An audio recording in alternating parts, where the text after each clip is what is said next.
Bienvenue à cette revue hebdomadaire Cachemire des marchés boursiers, revue de la semaine du 1er mars 2026. Présentation notamment de Leslie Lévesque, courtière immobilière dans la région de Québec, grande région de Québec, Rive-Nord, Rive-Sud. Vous voulez vendre votre maison, vous voulez avoir de l'argent dans votre poche, toujours plus d'argent, mais Leslie Lévesque va vous en laisser pas mal. Elle a un programme justement destiné à laisser plus d'argent dans les poches de ses clients qui la choisissent. leslielevesque.ca, agence EXP, et également Frédéric Turcotte, conseiller financier. Vous n'avez pas de conseiller financier, vous en voulez un, frédéricturcotte.com. Il va analyser votre portefeuille, il va vous faire une recommandation de gestion. Puis si vous l'aimez, bien, vous le prenez. frédéricturcotte.com, ProStar SEO, toute la référence par ChatGPT, Claude d'Anthropic, Gemini de Google. Maintenant, on doit passer par les moteurs de recherche intelligents. Vous devez être présent pour le référencement SEO. Donc, ProStar SEO va faire en sorte de vous aider, mais non seulement vous aider, mais que vous sortiez du lot là, dans les premières références pour vos produits, vos services.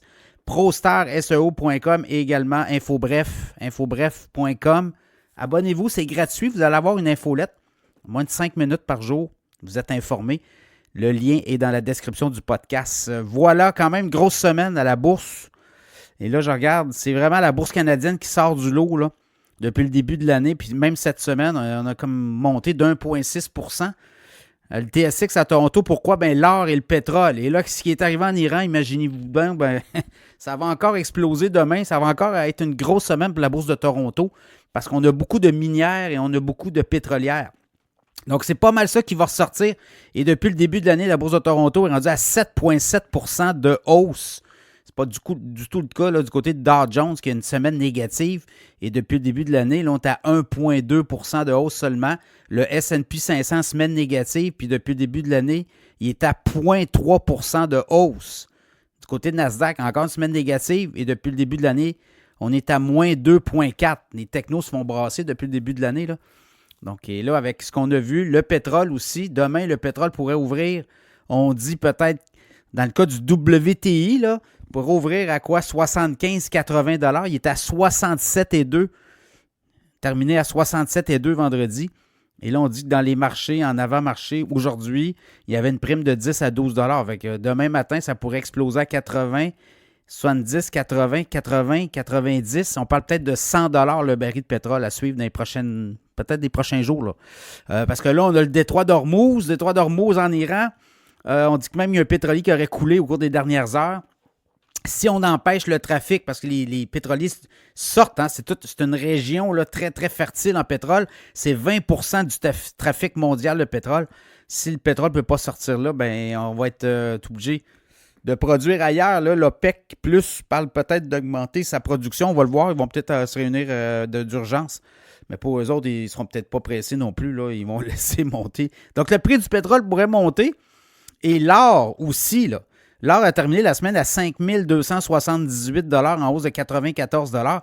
Imaginez, demain, l'once d'or pourrait monter à 5 400, 5 500, c'est ce qu'on pense. Même 5 600 possible dans les prochains jours. Donc, soyez pas surpris de voir ça aller non plus. Là. Ça pourrait créer là aussi un nombre de chocs. On va le voir. Donc, voyez-vous, là, pour la bourse canadienne, ben ça, l'or et le pétrole, c'est parfait pour les investisseurs canadiens parce que l'indice, la TSX, est beaucoup composé de pétrolières et de minières, des orifères qu'on dit. Donc, on est là-dedans pas mal. Donc, le prix de l'or, le prix de l'argent aussi, là, 93,66 en hausse de 5,50 $ vendredi, ben ça va exploser demain aussi. Valeur refuge, évidemment, l'or et l'argent. Le Bitcoin a comme un peu été shaké. Là. Je regarde, il est monté à 67 800, quasiment 68 000 aujourd'hui. Puis là, il est redescendu à 65 600. L'Ethereum, même chose, 1927. C'est pas des bons, depuis le début de l'année, là, c'est très, très pas. Parfois, c'est catastrophique pour le Bitcoin et l'Ethereum. Éventuellement, le Clarity Act aux États-Unis va peut-être provoquer quelque chose. Donc voilà, quand même, quand vous regardez, somme toute, sur toute la semaine, c'est vraiment la bourse canadienne qui tire son épingle du jeu. C'est les ressources naturelles. Donc, c'est l'or, l'argent, le pétrole. Et les technos se font brasser aussi. Hein. L'intelligence artificielle s'est amenée. Vous l'avez vu cette semaine, on a brassé. Mais là, on voit des titres qui avaient été brassés. Puis là, on revient en réalité. On se dit, ben voyons, Les logiciels, là, Intuit, Microsoft, entre autres, Adobe, tout ça, ben, tranquillement, ça revient. ServiceNow, compagnie de SaaS aussi. Donc, on revient à la réalité et on se dit, ben, finalement, ce ne sera peut-être pas la fin du monde, mais l'IA fait des ravages partout où elle passe. Beaucoup de craintes. Vous avez vu Block aussi, là, la compagnie de Jack Dorsey qui a annoncé une mise à pied massive là, sur 10 000 travailleurs. On va en mettre 4 000 dehors. On a annoncé ça jeudi, vendredi.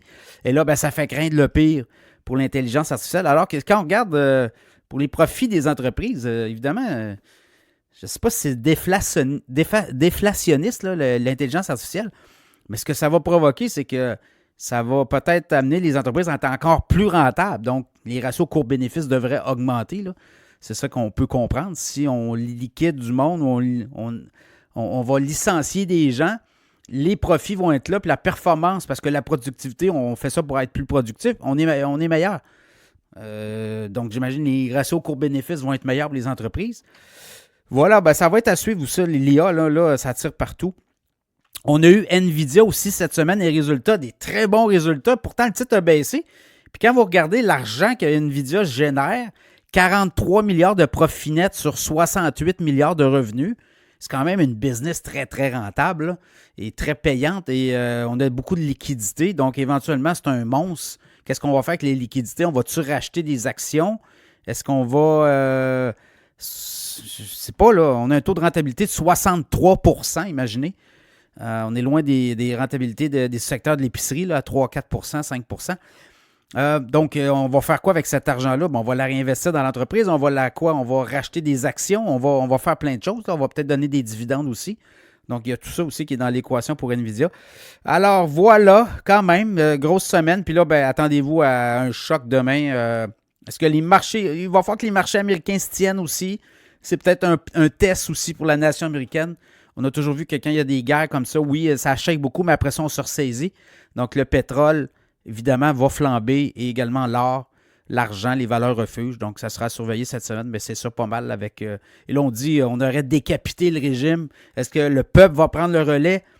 Tout ça va aussi être la suite logique. On va voir comment on va réagir du côté de l'Iran, du côté de ce qui va rester, là, parce qu'on dit que les bombardements continuent du côté américain et Israël. Voilà quand même, la guerre, c'est pas toujours joyeux pour les marchés boursiers, mais on va voir ces Américains, là, on va voir du patriotisme à la bourse pour essayer de se tenir, pour pas que la bourse s'effondre. Mais le pétrole et l'or devraient être des joueurs, l'armement également, là. C'est des stocks, c'est des secteurs qui seront à surveiller demain au cours des prochains jours.